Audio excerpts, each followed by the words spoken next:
Good morning. That didn't sound too good. Good morning. Much better. I figure we can get echo rolling on the second good morning. Thank you all for being here today. The labor movement, as you know, is my life, my family, and my home. It's where I've learned all the important lessons that guided my life. About solidarity, about strength, struggle, equality and respect, and humility.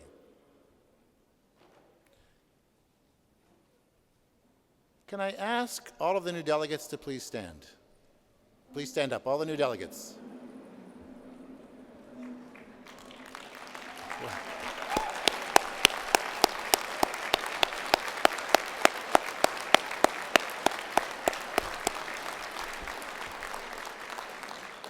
That's a beautiful picture. 34 years ago, a young first-time delegate stood at microphone 3. His knees were knocking so loud that he was absolutely sure the whole place could hear it. He stuttered into the microphone, Jim Sinclair, Nelson and Trail District Labor Council. It would seem fair to say that I've given a couple of speeches since that day, many of them in this room. And yet today I stand before you to make my last speech as president of the BC Federation of Labor. You may not hear my knees knocking, but you can sure feel the butterflies in my stomach as I look over this wonderful room of people who've been doing this for 56 years as part of the Federation of Labor.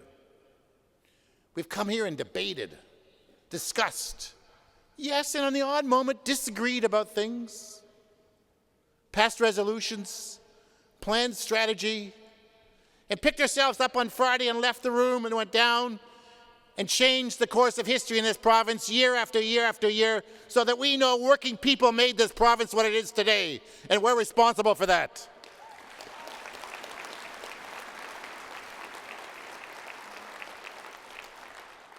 Working people who care for the ill, teach the young, protect the environment, transport our citizens, run our daycares, staff our libraries and community centers.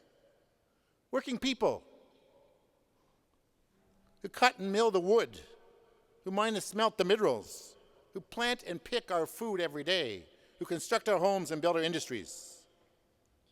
We know that those are the people that make the sacrifices that really built this province. Because, sisters and brothers, what is good and decent in this province has been built by the sweat and blood of the working class, and there can be no debate on that point.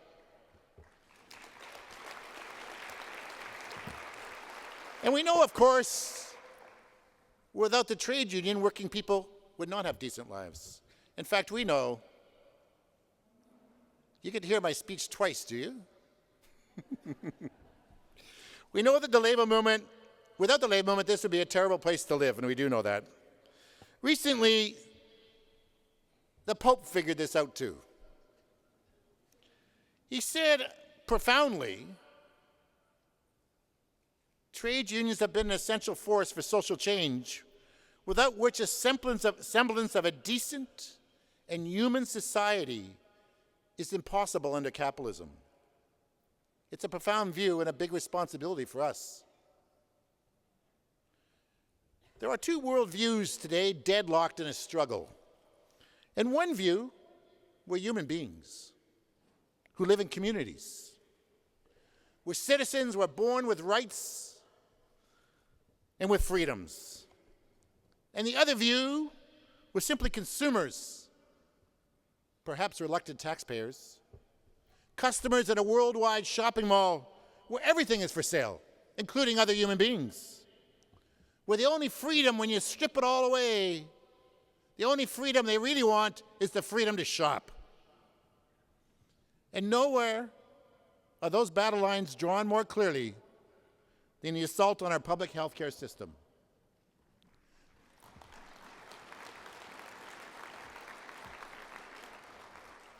Let me say, when I think about the things that live in my heart, public health care lives in my heart. It is one of the most profound acts of solidarity we do in this society.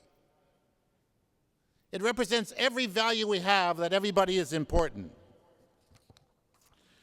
The right wing, of course, doesn't say, let them die if they can't pay. They say, let us have choices. Lots of choices are good. But we know, sisters and brothers, what the choices really are. There's the private clinic owner Brian Day's choice. And then there's Tina Richardson's choice. Brian's choice is that rich people get to jump the queue and go ahead of other people. He has a whole clinic that does that, and he wants the whole country to follow. And he has his other great idea, which is you pay him money to do it. So the money goes to make him rich. Tina Richardson's choice is more simple. To fight for a public health care system that will save her child's life. And let me tell you, she's a fighter. Her young son, Shaney, has cancer, and he needs the best care. And let me tell you, she doesn't have a penny to jump any queue. In fact, she barely has money to pay the rent. She contacted me when she was being booted out of her house, being evicted for lack of rent money. She had worked at Rocky Mountaineer for 22 years, and her employer had locked her out. She'd been walking the picket line. Now let's be clear. Brian Day doesn't care what happens to Shaney, because Shaney isn't a customer, and he never will be. Shaney is just a little boy, a small human being fighting a very big disease. Tina and Shaney just came home 2 weeks ago after 3 months in isolation. Today, Shaney is cancer-free.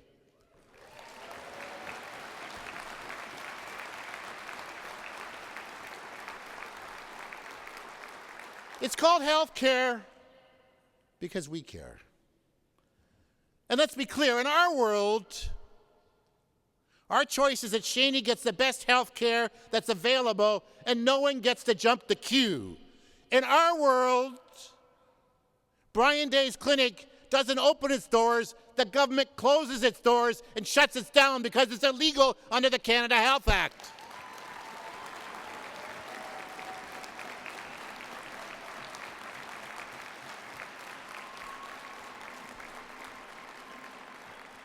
Sisters and brothers, I've always believed that health care was a hill to die on. And it doesn't matter what title comes after my name or what I do. You will always be my brothers and sisters. We'll always be in this together, because one of our most profound fights is for a public health care system where every single human being gets the care they need when they need it in a public system with public workers. That's our challenge, and we're going to reach it.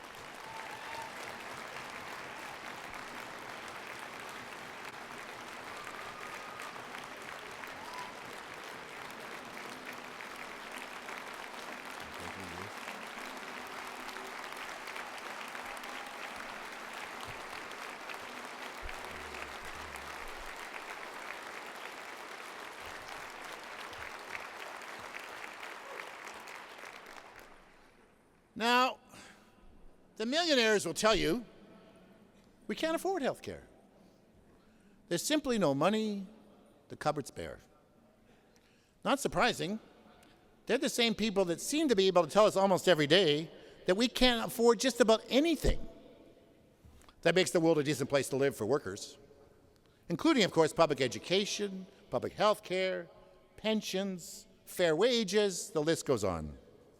And of course, no surprise in this room, the Liberal government agrees with the millionaires. Here's a quote from a throne speech on public health care, 2007.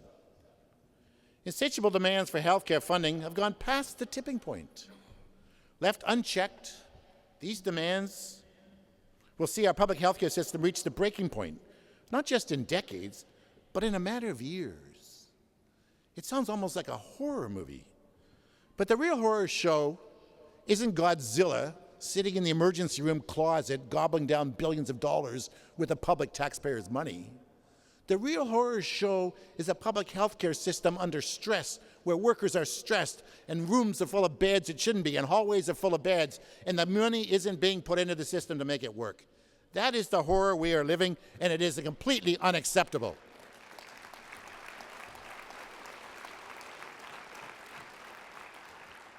And let me say to healthcare workers, thank you for the job you do every day, because you're the ones that make the system work despite it all.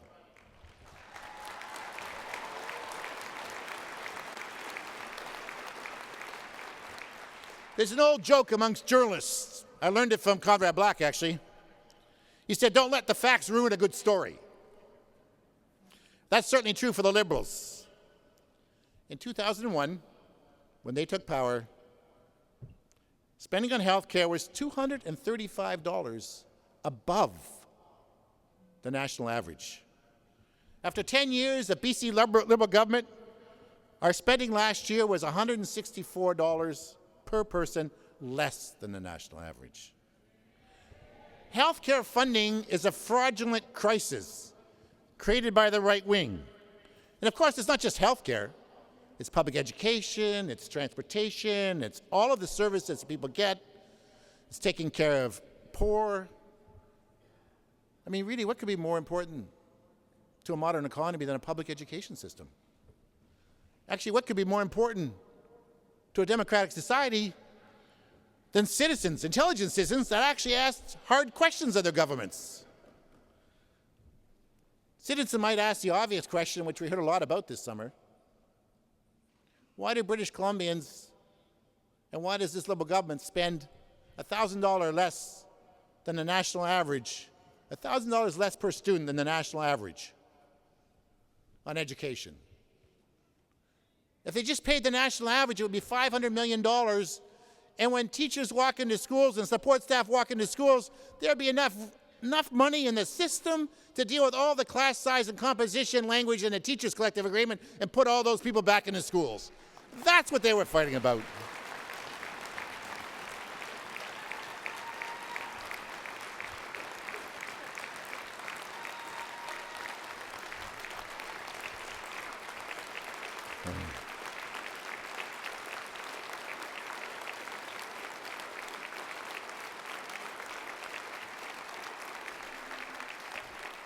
Learning at every level is under stress.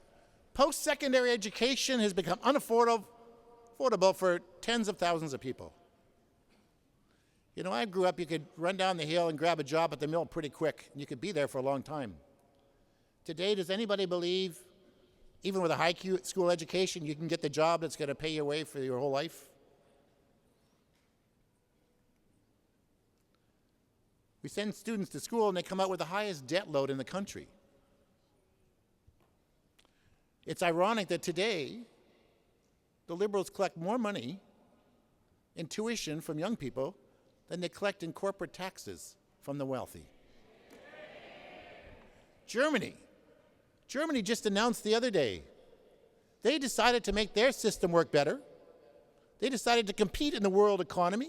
You needed to actually have skilled and trained people. So their response was not to raise the tuition fees. The response in Germany was to ban all tuition fees across the whole board and make education free for all Germans. Sounds like a good idea.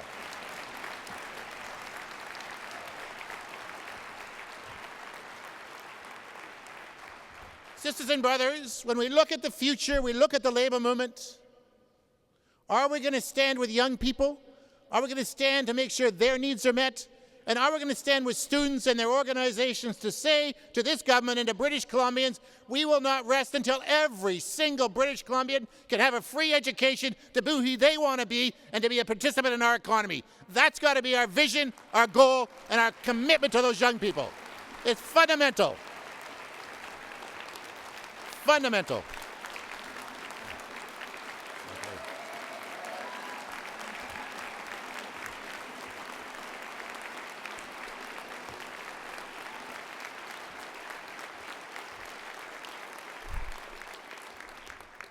Okay, so there's another part of this story, and it's not very long, but it goes like this. 2001, the government cut taxes.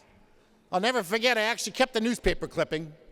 There was a picture of Farrell Collins there, and there was Jock Finlinson, representing the Business Council over in the lockup, and his comment is, "My God, I can't believe the tax cuts are so big." Imagine going into the lockup or into bargaining, coming back out and saying to your members, "I can't believe the wage increases are so big." I mean, let's face it, what does that really mean in real dollars is that today they are collecting $7.7 billion less per year to pay for public services. Is there any question about why we have a crisis? So who got all the money? Well, apparently, it was you. You got it all. If you listen to them, you got it all. I know that on Friday, when I'm done, we're all going to head for the airport, take our tax cuts, and go to Hawaii, right? That's what it's all about. And that's the whole story, because the real story, the one that we have to tell, is that the corporations have never had lower taxes, but they've also never made more profits in British Columbia. And next year, they're going to make $31 billion in profits. It's a challenge for all of us to fight this ideology. It's everywhere. And of course, we have a couple of choices. One is we can dig a deeper trench. That's what some people think. And maybe we can outlast them. Of course, there's another choice. We can rise out of our trenches, and we can go and take the fight back to them. Go after them. Of course, you know where my heart is. And that was why I was so excited this spring when 100 public sector leaders and staff got together to discuss and agree that we had to do this job better, and that we had to do it better by getting organized to go after the Fraser Institute, to go after the Canadian Taxpayers Federation. Can you believe they still exist? And the Manning Institute and right-wing governments. Imagine a campaign where all the unions get together, and together we defeat the austerity agenda that's hurting our members, but our whole country. Impossible? Not a chance. What's impossible is to turn back this attack without unity, coordination, and common actions. In the United States, the right wing has learned this lesson. When Governor Scott Walker took on the unions and won, the right wing was united. He destroyed collective bargaining. He destroyed the RAND formula. He was recalled. He was reelected. And 2 weeks ago, he was reelected for another term. Let me tell you what the right wing says about why that happened. This is the head of the Republican National Committee bragging about beating the unions, that's us, in Wisconsin. We had total and complete unity between the State Party, Americans for Prosperity, the Tea Party groups, the Grandsons of Liberty. The 9/12ers were involved. It was total and complete agreement that nobody got the credit and that everyone was going to run down the track together. Sisters and brothers, on Thursday you will debate the findings of the Public Sector Summit. It's in your kits. And I know, as sure as I know this labor movement, that when that debate is over and we leave this room, we will agree that we will go down the same track, we will stand together, we will coordinate our work, and we will go out and defend the right of every citizen to have public services and the right of every citizen to access to education, health care, all of those things. We will do that. It's up to us to do that. We will.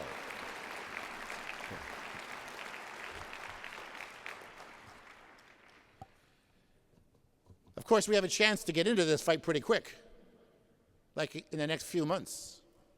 It turns out that the most destructive anti-union prime minister we've ever had in Canada is up for re-election. To me, he looks a bit like Scott Walker, don't you think? You know, at stake is the future of the company, the future of the country. Some days I think they just want a company, not a country. There are people who say to me, "Oh, Jim, Stay out of politics. Don't get involved in that stuff. After all, just bargain our collective agreements. Take care of our members. Handle the grievances. Don't waste all that time and money getting involved in politics. Well, we know that's bullshit, don't we? Right? We know that the ballot box and the bargaining table and the political struggle in the streets, they're tied together. Just like for human beings, air and water is tied to their livelihoods and their lives. It's fundamental. Democracy is our tool. I have believed all my life in democracy. I ran our first election campaign when I was 18 years old, after I walked the picket line. And we ran a slate of students for the school board because we were tired of school boards that didn't represent students. We lost everyone, but hey, it was democracy. We know governments rip up contracts, underfund services, do all of those things. Harper wants to pass Bill 377.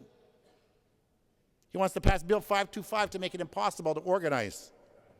He ripped up bargaining rights for railway workers, for postal workers, for airline workers.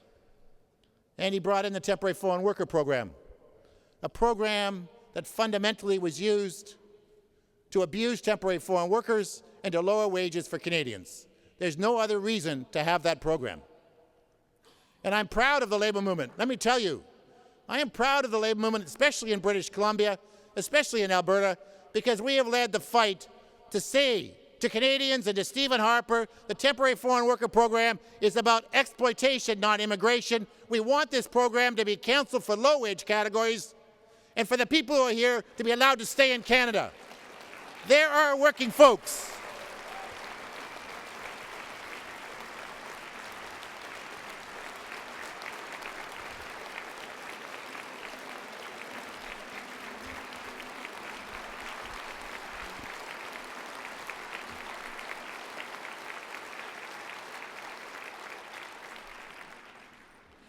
I was so proud of the temporary foreign workers who actually, despite the fear of being deported, stood up and demanded their rights. I was also proud of Canadian workers who were being abused by their employers, who stood up and complained that this program was wrong. One woman was Christina. She worked at McDonald's for 24 years. Just think about that. 24 years at McDonald's. She raised her wages up to a high level of $18.50 an hour after 24 years. They sold the business. New owner came in. He brought in a dozen temporary foreign workers to work there. They came to her and said, you know what? You're not doing your job very well. And so what they said to her was, you have a choice. You can go down to the counter for $12 an hour, or you can leave. So Christine went down to the counter for $12 an hour. I heard this story from her husband, who's a BCG member at the regional conference. So I phoned her up and talked to her about it, and she said, I don't want to talk about it publicly because I'm afraid of my next job. So I said, fine, you know, that's a legitimate fear. I know you remember about 6 months later or 7 months later in McDonald's in Victoria, a group of young people complained about what was happening and how the employer was abusing them. So I phoned Christina back up again. I said, hi, it's Jim phoning, and she said, I kind of figured I'd get that call. And I said, you know, sometimes there come a moment when it's your moment, and you can put your voice to making something good happen. And she said, you know, I already thought about it. I already thought to myself, I'm going to do this.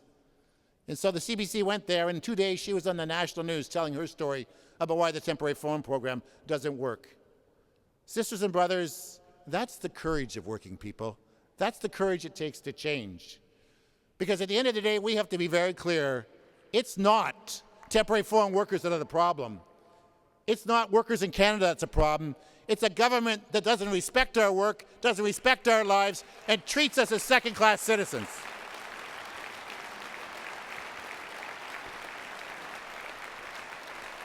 So let's get it right. The next federal election is a collective moment of truth for our country. It's a moment of truth for the labor movement. We have the most to gain and the most to lose. So on that day, we have to lead Canadians We have to lead Canadians to make sure when they count the ballots that the most right-wing reactionary threat to our country is defeated and sent packing across the entire nation. And we claim our country back for working people in Canada. It's our country and we need it back.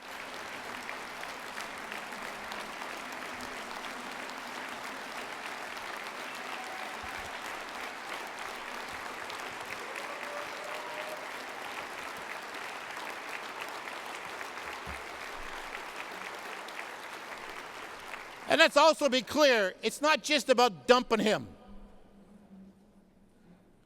Working people need our own agenda. We need our vision for this country to be why people vote.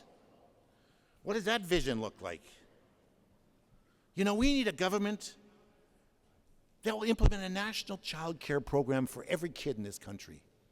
What a great idea, isn't that?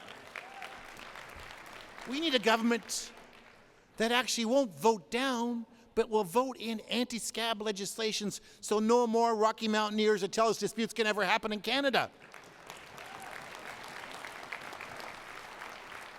We need a government. Oh, we worked so hard on this. We got every province in the country almost signed up, including our own. I'll give them credit for that. That said, you know what? Every Canadian should have a pension plan that works for them.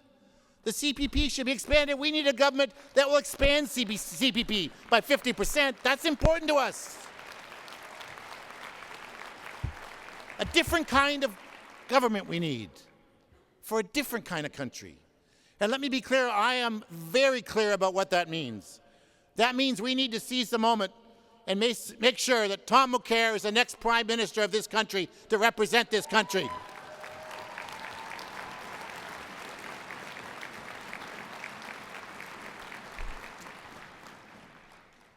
Local elections, very important.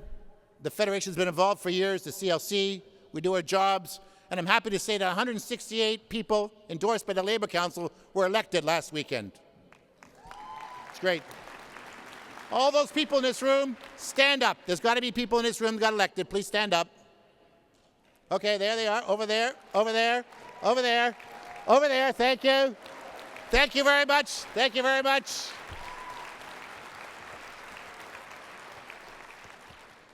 It's all politics and it's all important. 2013. That was a tough election, eh?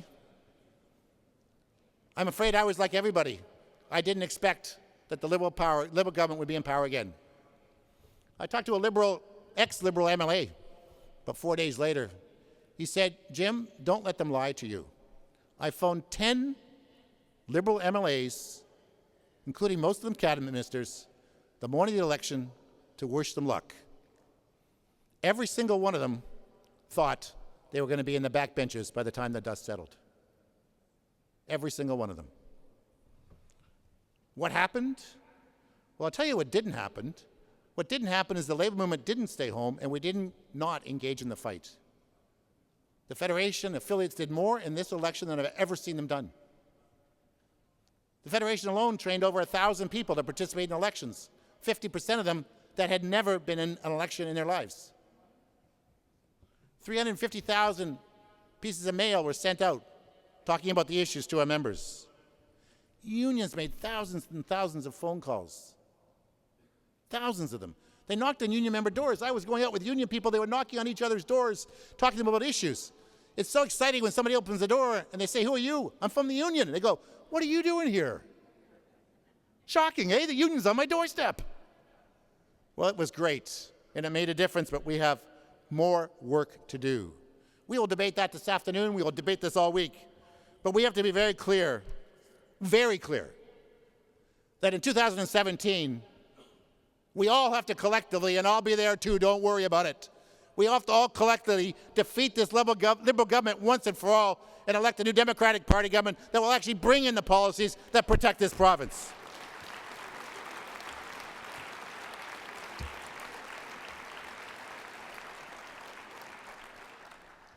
Collective bargaining. It's what we do. It's so important, and I love doing it, by the way. It's one of the most powerful things that we do. It's what workers look to us to do. Yet across North America, these rights have been attacked. Everywhere you turn around, they're ripping up the right to collective bargain. That's why the BC Supreme Court decision of Justice Griffin was so important. She said, "The freedom of workers to associate has long been recognized internationally and in Canada as an important aspect of a fair and democratic society. Collective action by workers helps protect individuals from unfairness in one of the most fundamental aspects of their life, their employment." Let me say, sisters and brothers, that was not only a victory for teachers in this province, that was a victory for every working person in this province that believes in free and collective bargaining. So thank you to the BCTF for fighting this through all along and for standing up for that decision.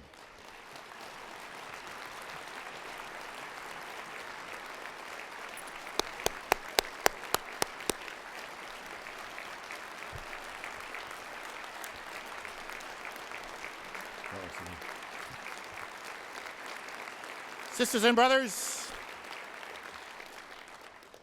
most collective agreements happen without strikes or lockouts, but one particular lockout I think was particularly difficult for the labor movement. That was when IKEA locked out 300 workers in an attempt to lower down their wages and working conditions. Imagine a company that made $4 billion in profits, not just like revenue, like profits, coming to a group of workers living in one of the most expensive cities in North America and asking them to roll back their wages. Not only that, bring in two-tiered wages. I want to thank all the affiliates that showed their solidarity to those workers.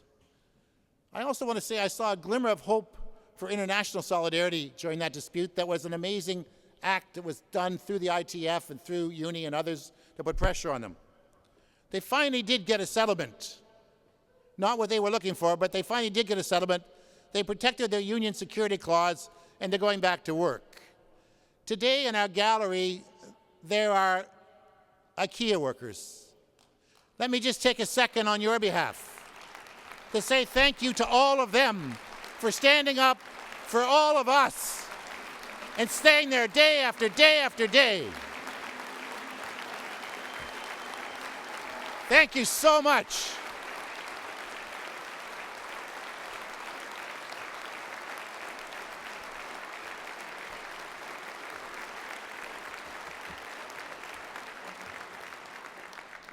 And let me say that I know it's going to be tough going back to work, but we'll be there with you, and if you need our help, we'll come running. Let me tell you, sisters and brothers.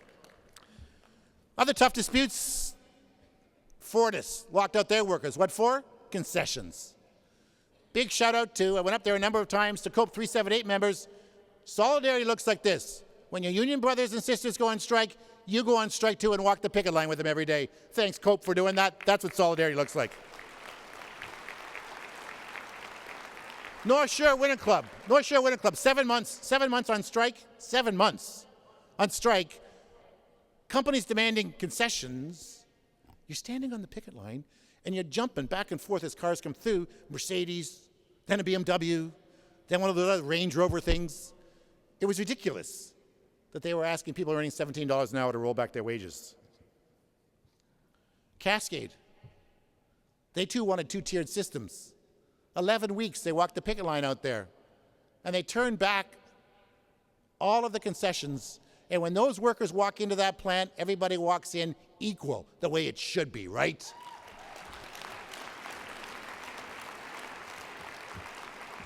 And finally, the teachers' dispute. An amazing fight, I would say. You know, the whole thing, and let's be clear, and the public got it, the whole thing was about the people who do the work in the system to teach our children. We're standing up for those children and demanding that the government properly fund education. That's what it was about, folks.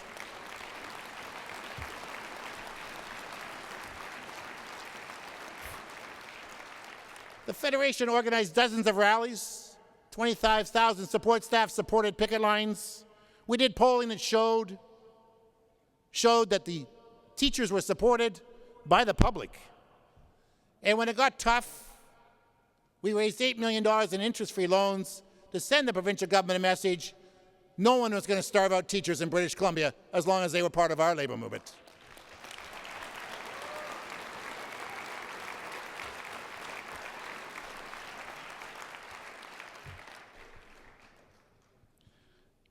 There are 3 strikes going on now as we speak. Lockouts and strikes. Naramata workers, the United Church, explained that to me. Contracted out the work. They've been marching there, they've been walking that line for months. BCGU Native Court workers,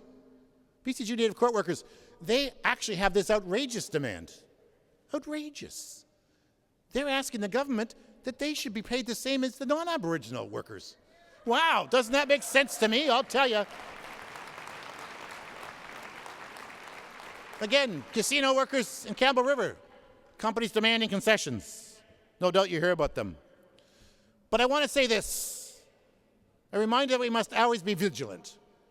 Whether it's 40,000 teachers walking picket lines for public education or 40 workers in Naramata, every single dispute is important to us. That's why we have a labor movement, and no one does that alone as long as we're there. That's the labor movement in this province. Okay.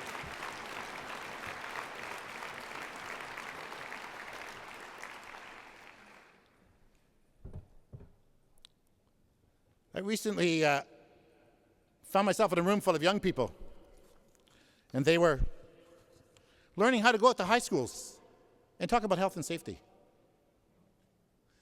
They spend 3 days, and then from all over the province at the Fed, and then they learn how to go out and do this as part of our occupational health and safety program. I'm really happy to say that the last time I got the figures, since our program started 10 years ago, those young folks, and there's more of them every year, have reached 125,000 young people in high schools and told them why they had a right to be safe at work.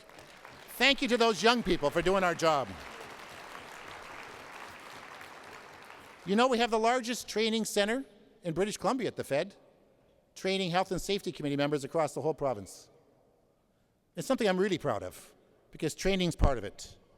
There's also our campaigns. You've heard about them. Grant's Law. The kid tried to stop a gas and dash for $12 and got run over and murdered.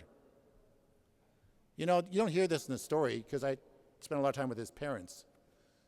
He came home from work about a month earlier at another gas station where there was a gas and dash.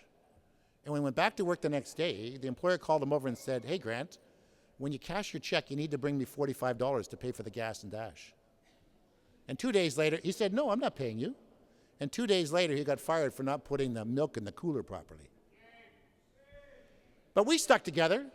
We fought hard, day after day, week after week, all over the province. And at the end of the day, we won the best late-night working rules in North America to protect people who work at night.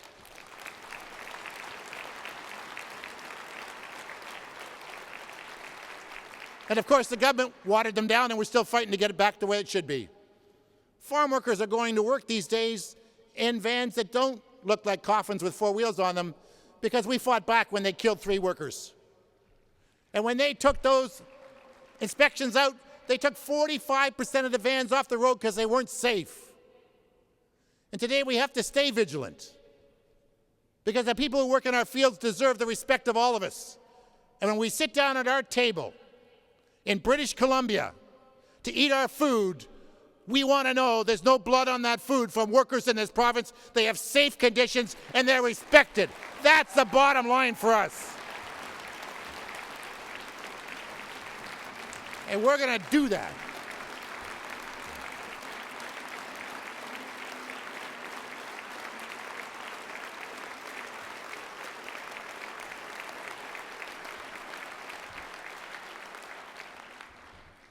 And finally, there's another campaign we're working on. The steelworkers are doing it as well. It's basically really simple. All these things have something in common. Working people and their families are looking for justice. On the other side, the other common thing is the employers, no matter how negligent they are, never face any consequences. And let me tell you, sisters and brothers, if you don't face consequences, there are no rules. And so we have to make it very clear. And it became even clearer after the Babine and Prince George incidents, when they botched up the investigation. We have to make it very clear in this province that if you're an employer, you have the right to make money and do all of that, but you also have a responsibility to make your workplace safe. And if through your negligence, a worker dies on your job site, then you should be charged like everybody else with negligence. You should go to court like everybody else. And if you're found guilty, you should go to jail. And it's time that happened. And the day that happens, we'll all be safer. Every single worker will be safer in British Columbia.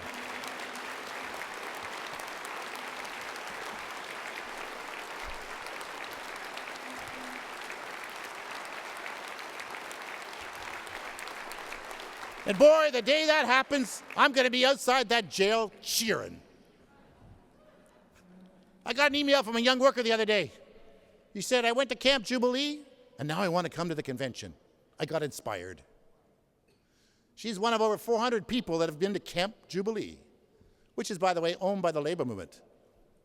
Bought in the 30s by a bunch of workers who said, our kids deserve holidays too. And we still own the camp. And once a year, we take lots of young people go there and talk about the labor movement. One union president said to me, after he sent his kid there, who was also a member of his own same union, he said, my kid came ripping home, up the stairs, looked me in the eye and said, where's the budget for the youth committee, Dad? Then he said, you know, Dad, I grew up with you guys, of course. And Mom was always involved in the union, too. She had a different kind of union, and you were always involved in the union. And, you know, honestly, I didn't understand it. But after this weekend, I understand what it's all about, and I just want to say thanks for what you've done. And I thought, that's what we owe our young people, to listen to them and tell them where we all came from, so they know where we're all going. Young people are it. It's been one of my things. We needed more young people. In this room 6 years ago, there was 6 or 8 young people under the age of 30. Today, all the people under the age of 30, please stand up. Don't be shy now, because the next step is going to the microphone. Thank you.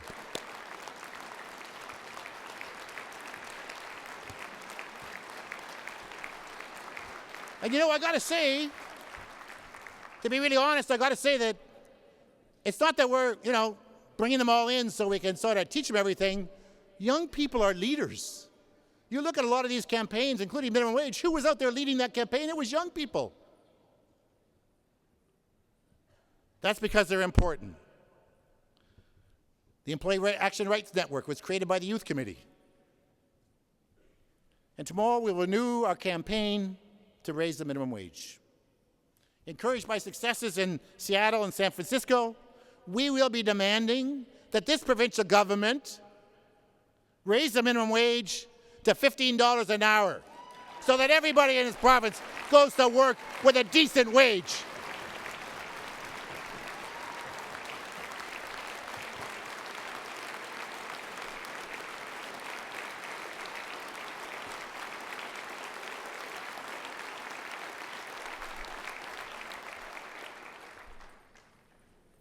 A 100,000 people are in the minimum wage today, and they're falling behind.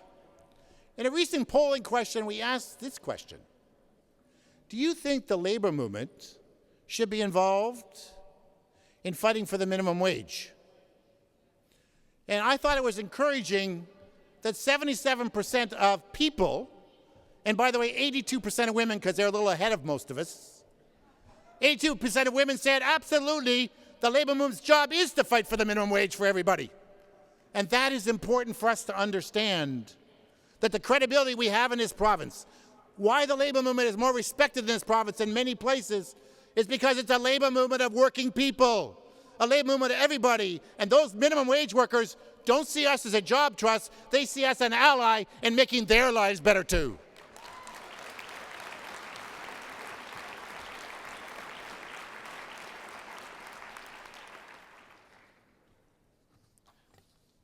Yesterday, there was over 120 people at the equity group meeting.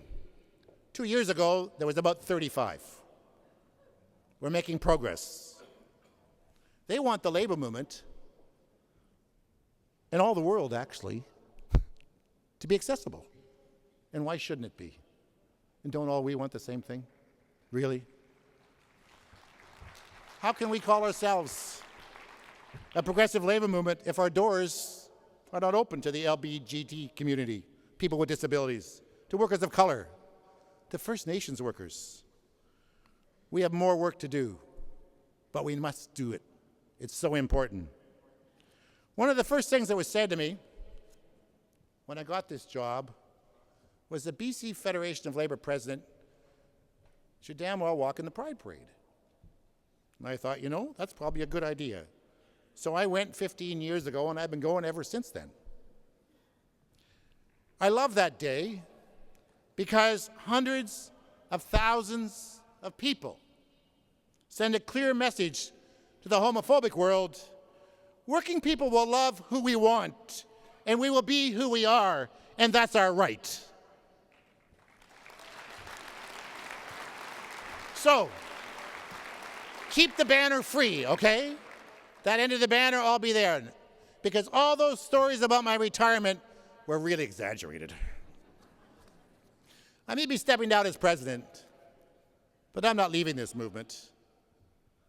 It really has made me who I am. I want to thank some folks before I finish. I actually don't think we say thanks enough in this movement. First of all, to my family, Susan and Lee, who have suffered through this incredible journey, and I do use the word rightly, suffered many times, because I wasn't there, and really are still crazy enough to love me. So to them, my biggest thank you for hanging in and making it possible, as all our families do, make it possible for us to be who we are.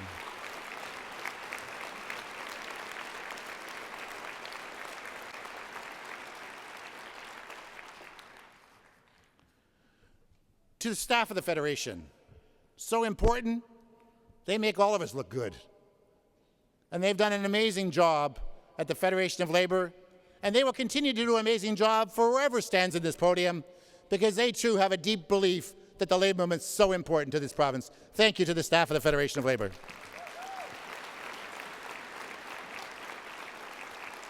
To the officers, who are the anchor that keeps the ship straight and upright, who actually had the brain sometimes to say, Sinclair, forget it, that's really crazy. But it's that collective wisdom that makes all of this work. It's not the person here. It's the wisdom of those leaders that meet every month and talk about what's going on. And to them, I have nothing but respect. They run their own organizations and give their time to make the labor movement work. Thank you to the officers and Executive Council for all your work. To the activists, a deep thank you. You take on the toughest battles. You demand change in and out of the labor movement.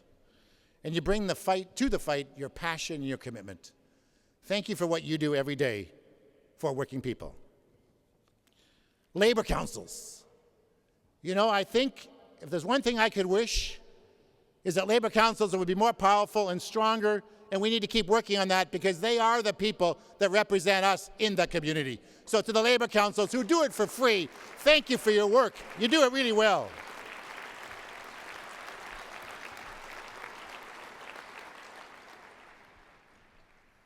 To Angie Shearer, Secretary-Treasurer for many years, and to Irene Langzer, who has been my partner in running the Federation for the past 4 years. You've both done a great job. Thank you so much for the honor of working with you. Thank you so much.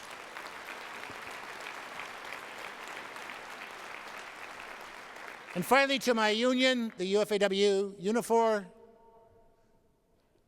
I wouldn't be here without you. I love you.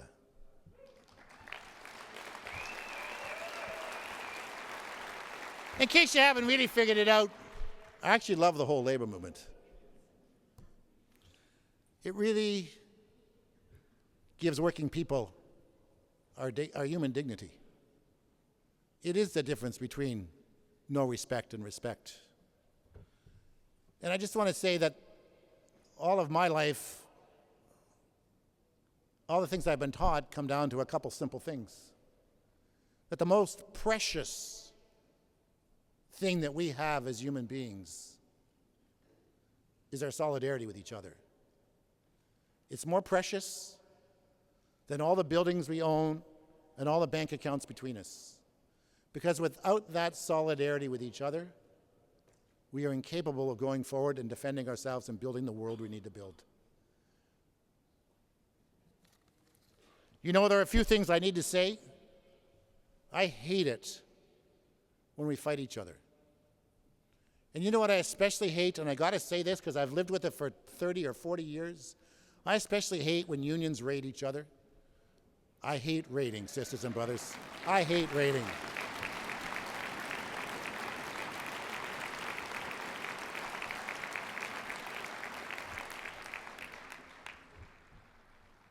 I worry that sometimes workers end up fighting and we're not there for them. No one should fight alone. We have to make sure we're always there for working people, whoever they are. That's sort of our moral guiding, too. I sure celebrate when in this tough time, a group of workers decide to join a union and stand up for their collective rights for the first time. That is something we need to do more of.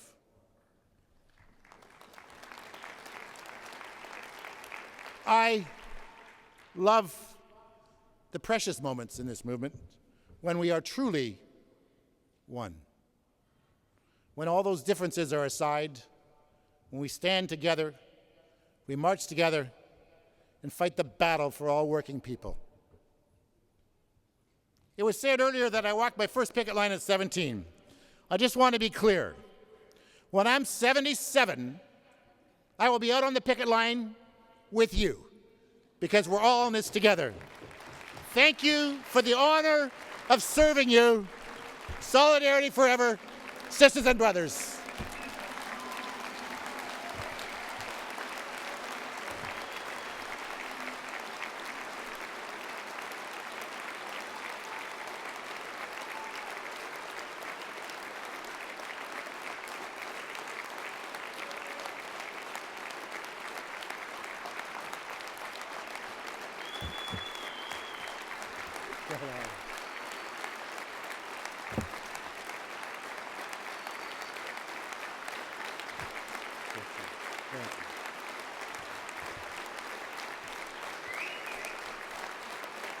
Okay.